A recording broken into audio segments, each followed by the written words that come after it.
আপনি কি জানেন প্রতিদিন সকালে দাঁত ব্রাশ করার সময় আপনার অজান্তেই পেটে চলে যাচ্ছে ক্ষতিকর প্লাস্টিক কণা?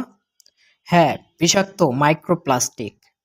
পরিবেশ সংস্থা ইএসডিও এর গবেষণায় দেখা গেছে বাংলাদেশের বাজারে থাকা ৩৪টি টুথপেস্টের মধ্যে ২৬টিতেই মিলেছে মাইক্রোপ্লাস্টিক।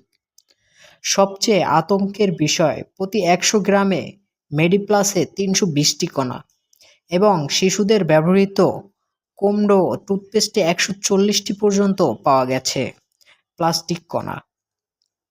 ক্লোজ আপ, সিগন্যাল কিংবা মেরিল বেবির মতো পরিচিত টুথপেস্টেও ধরা পড়েছে এসব কণা।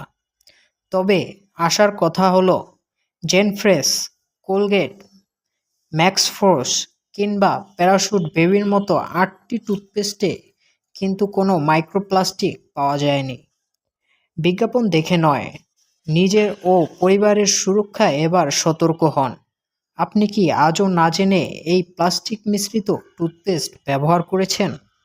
কমেন্টে এখনই জানান এবং আপনার প্রিয়জনকে সচেতন করতে ভিডিওটি শেয়ার করুন।